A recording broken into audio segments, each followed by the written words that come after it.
YouTube channel. So from today we are going to start the new course, that is the web designing and development. But before starting this course I would like to tell about what is web. फिर हम लोग discuss करेंगे designing and development के बीच में हमारा difference क्या है।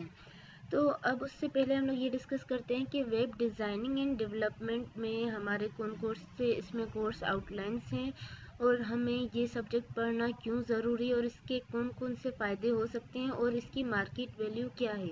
Means कि अगर हम ये सब्जेक्ट पढ़ेंगे तो हमें कौन सा फ़ायदा होगा, कौन सी जॉब मिल सकती है, हम लोग क्या कर सकते हैं। So starting with its course contents, तो इसमें हम लोग सबसे पहले तो जाहिर सी बात है हम लोग डिस्कस करेंगे व्हाट इज़ वेब। देन हम उसमें जो है ना स्टार्टिंग के जो भी लेक्चर्स होंगे ना that will be all about the HTML5 coding and then the CSS and then the PHP and MySQL। अब इसमें देखें कि हमारी HTML क्या है कि अच्छा उससे पहले मैं आप लोगों को यहाँ पर बता दूँ कि डिज़ाइनिंग एंड डेवलपमेंट में डिफरेंस क्या है। अब वेब जो है ना हमारा बेसिकली एक तरह से हम इसे कहते हैं कि वेब जो है ना that is the WWW world wide web. हम इसे शॉर्ट फॉर्म में या तो वेब कहते हैं या तो WWW कहते हैं, जो कि 1991 में जो है ना टिम बर्नर्स-ली ने जो है ना उसे डिज़ाइन किया था। अब यहाँ पर जो ना ईयर में डिफरेंस आ जाता है, कोई कहता है 89 में, कोई कहता है 91 में, कोई इसकी एग्जैक्ट ईयर नहीं है, पर हम लोग इस तरह से कह सकते हैं कि 1991 में जो है ना टिम बर्नर्स-ली ने जो है ना ये कॉन्सेप्ट दिया, ये डिज़ाइन किया, that is the WWW world wide web. अब WWW में हमारी क्या होती है कि सारे के सारे पेजेस होते हैं जो कि आपस में इंटरलिंक्ड होते हैं। जैसे कि अब अगर हमारे पास कोई बुक है तो उसमें क्या होता है कि हमारे पास बहुत सारे पेजेस होते हैं जो कि सारे कनेक्टेड मीन्स के सारे एक साथ जुड़े हुए होते हैं, जिसके बाद हमारे पास क्या एक बुक बन जाती है। इसी तरह से हमारा यहाँ पर वेबसाइट में भी क्या होता है कि हमारे पास डिफरेंट वेब पेजेस होते हैं जो कि आपस में इंटरकनेक्टेड होते हैं। इंटरकनेक्टेड का मतलब होता है कि हर एक पेज जो है ना दूसरे पेज के साथ कनेक्टेड होगा।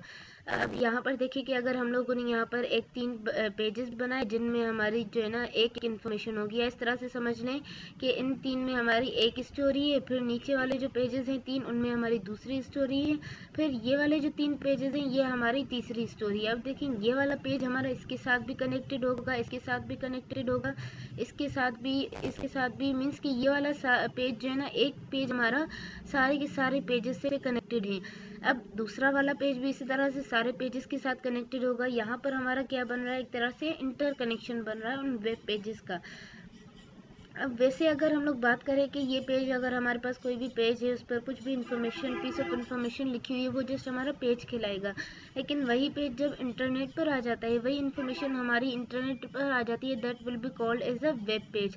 अब हमारी पूरी की पूरी वेबसाइट्स जो होती है ना वो collection of the web pages होती हैं। क्या हमारी सारी जो भी वेबसाइट्स है ना they are the collection of web pages. अब वेब पेजेस हमारे क्या होते हैं कि जिसमें हमारे कोई भी पीस ऑफ इंफॉर्मेशन होती है, अब वो पीस ऑफ इंफॉर्मेशन में भी in form of text, in photos, in videos, या मीन्स कि वो इन्फॉर्मेशन हमारी किसी भी फॉर्म में हो सकती है। अब हम उस जो है ना इन्फॉर्मेशन को एक्सेस किस तरह से कर सकते हैं, एक तो हम लोग जो है ना सर्च इंजन हमारे पास होते हैं जो कि हमारे जो है ना ब्राउज़र्स हैं, जैसे फायरफॉक्स है, क्रोम है, ओपेरा है, ये सारे हमारे क्या हैं डिफरेंट वेब ब्राउज़र्स हैं जिनके थ्रू जो है ना हम लोग इन वेब पेजेस को बेसिकली एक्सेस कर रहे होते हैं।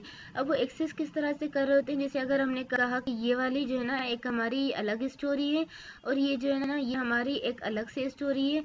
अब ये सारे जो सारे पेजेस हैं ना हमारे वेब पेज पर हैं। अब इनकी जो है ना अलग अलग से इनकी एड्रेस होगी कि अगर मुझे इस स्टोरी पर जाना है तो इसके लिए एक अलग से एड्रेस होगी, और फॉर सपोज इसकी एड्रेस हम लोग यहाँ पर कर लेते हैं, इसकी एड्रेस है 1, इस पर जाने के लिए हमारी एड्रेस होगी 2, और इस पर जाने के लिए हमारे पास एड्रेस होगी दैट विल बी 3। हम उसको कह रहे हैं कि वो हमारी क्या है URL, uniform resource locator. Means कि हर एक वेबसाइट पर जाने के लिए उनकी स्पेसिफिक एक एड्रेस होती है, उसके थ्रू ही हम लोग जो है ना उस वेबसाइट को एक्सेस कर सकते हैं। अब यहाँ पर हम लोग आ जाते हैं कि हम लोग इस जो है ना पहले ये बता दूं कि हम लोगों ने वेब डिस्कस कर लिया। वेब हमारा क्या है कि मीन्स के इंटरनेट पर जितने सारे पेजेस हैं वो हमारे वेबसाइट कहला रहे हैं, वेब पेजेस कहला रहे हैं। मीन्स कि हर एक वेबसाइट जो है ना is a collection of web pages.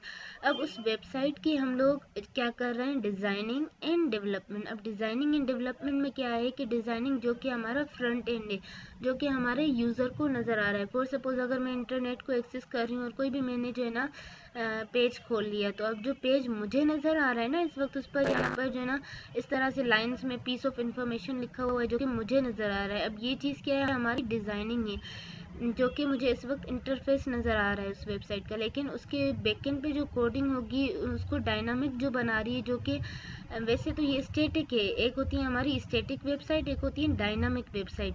अब स्टैटिक वो होती है जो कि हमारी जस्ट हम जो है ना उसे देखने के लिए, इंटरफेस के लिए होती है। हालांकि डायनामिक वेबसाइट्स वो होती है जबकि अपलोड हो चुकी होती हैं और वो डायनामिकली मीन्स काम करती है, जो कि चेंज होती रहती हैं।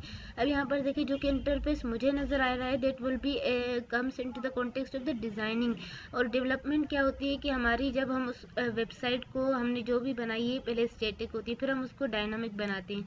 अब डिज़ाइनिंग हम लोग किसके थ्रू करेंगे, जो कि हम लोगों ने यहाँ पर कोर्स कंटेंट्स में पढ़ा ना कि HTML5 के थ्रू हम लोग डिज़ाइनिंग करेंगे और CSS के थ्रू हम लोग उसकी स्टाइलिंग करेंगे। मीन्स के हमारा ये जो वेब पेज है ना इसमें हमारी डिज़ाइनिंग और जो है ना स्टाइलिंग ये किस में आ जाएगी, HTML और CSS में।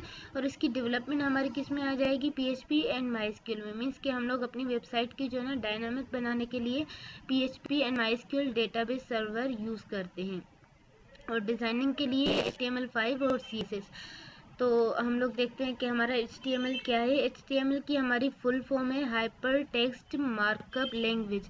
अब सबसे पहले हम लोग इस फुल फॉर्म को डिस्कस करते हैं कि हम लोग इसे हाइपर टेक्स्ट मार्कअप लैंग्वेज क्यों कहते हैं, कि हमारा ये जो है ना HTML हाइपर टेक्स्ट क्यों कहलाता है। जैसे हम लोग जो है ना अक्सर MS वर्ड में या कहीं और जिस तरह से पढ़ते हैं ना कि हाइपर लिंक। अब हाइपर लिंक क्या होता है कि हम लोग बेसिकली किसी भी चीज़ पर लिंक करवा रहे होते हैं। और हमने यहाँ पर क्या डिस्कस किया, यहाँ पर हमने डिस्कस किया ना कि हम लोग इस पेज से इस पेज पर भी जा सकते हैं, इस पेज से इस पेज पर भी जा सकते हैं। इसका मतलब क्या है कि these pages are interconnected, वो सारे के सारे पेजेस आपस में कनेक्टेड हैं। तो वो कनेक्टेड किस तरह से हैं, लिंक्स के थ्रू हैं। तो वो जाहिर सी बात है हम लोग लिंक्स यूज़ कर रहे हैं, तभी हम इस लैंग्वेज को क्या कर रहे हैं कि ये हाइपर टेक्स्ट है। मीन्स के उसमें सारा टेक्स्ट जो है ना वो हाइपर टेक्स्ट है। मीन्स कि हम लोग वहाँ पर लिंक्स भी यूज़ कर रहे हैं जो कि हमें दूसरे पेज पर भी ले जा सकती हैं।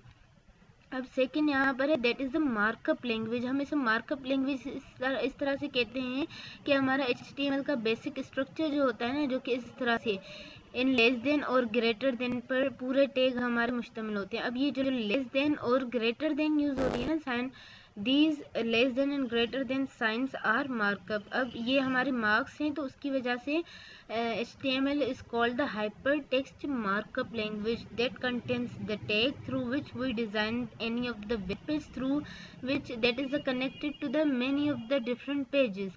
अब उसके बाद यहाँ पर देखें कि it is the main language which is use to create web pages on the internet. Means कि ये वो लैंग्वेज है जिसके थ्रू सारे के सारे पेजेस जो है ना बने हुए हैं जो कि हम लोग इंटरनेट पर देखते हैं। अब ये चीज़ जो है ना इसके through are use in HTML, so is called the markup language. अब क्या मार्कअप लैंग्वेज किस वजह से कहलाई जाती है, इन साइंस की वजह से। We can check coding of any web page by taking its page source. अब हम लोग क्या करते हैं कि हम लोग किसी भी वेबसाइट पर जाकर अगर Ctrl+U प्रेस करेंगे तो हमारे पास क्या होगा, उस पेज की ना सोर्स कोड हमारे पास ओपन हो जाएगा इस तरह से। अब देखें हमारे किसी भी वेब पेज का बेसिक स्ट्रक्चर क्या होता है कि सबसे पहले इस तरह से HTML, फिर हेड क्लोज होगा, फिर हमारा बॉडी। हमारे पास दो तरह के टैग्स होते हैं HTML में। The first one is a container tag और जिसे हम कहते हैं पेयर्ड टैग। पेयर्ड टैग हमारे वो होते हैं कि जो ओपन भी हों क्लोज भी हों। मीन्स के हम लोग उसको पहले ओपन करते हैं, फिर उसके बीच में जो भी काम करना होता है वो काम करते हैं। उसके बाद जो है ना जैसे ये है HTML है या हेड है या बॉडी। अब देखिए यहाँ पर ये HTML ओपन हो रहा है और यहाँ पर जैसे ही स्लैश दे रहे हैं, स्लैश देकर हम लोग उसे क्लोज करते हैं। इसी तरह से ये हमारा हेड है, यहाँ पर ओपन हो रहा है, यहाँ पर स्लैश देकर हम लोग जो है ना इसे क्लोज कर रहे हैं। फिर हमारे पास बॉडी है और ये जो है ना इसको क्लोज कर रहे हैं। तो अभी आपको कंफ्यूज होने की ज़रूरत नहीं, ये हम अभी प्रैक्टिकली डिस्कस करेंगे। ये जस्ट आप लोगों को ये बताने के लिए था कि अगर आप लोग ये कोडिंग कर लोगे ना तो उसके बाद क्या होगा कि आप लोग जो है ना एक तरह से कोई सिंपल सा वेब पेज बना लिया है। दूसरी हमारे पास टाइप होती है दैट इज़ अनपेयर्ड, मीन्स कि हम लोग जो है ना उसको इस तरह से क्लोज नहीं करते, बस वो एक ही दफ़ा में इस तरह से ओपन हो रहे होते हैं। तो उसकी तो हम इसका जो है ना प्रैक्टिकल वगैरह भी करेंगे कि हम लोग किस तरह से, कौन सा एडिटर, टेक्स्ट एडिटर यूज़ होता है, HTML की कोडिंग किस तरह से करेंगे हम लोग जो है ना। ये वाला फर्स्ट स्ट्रक्चर जो कि हमारी सिंपल सा एक वेब पेज का स्ट्रक्चर है, ये हम लोग जो है ना एक नेक्स्ट वीडियो में इसको डिस्कस करेंगे डिटेल में। So till that take care, अल्लाह हाफिज़ and don't forget to subscribe my channel.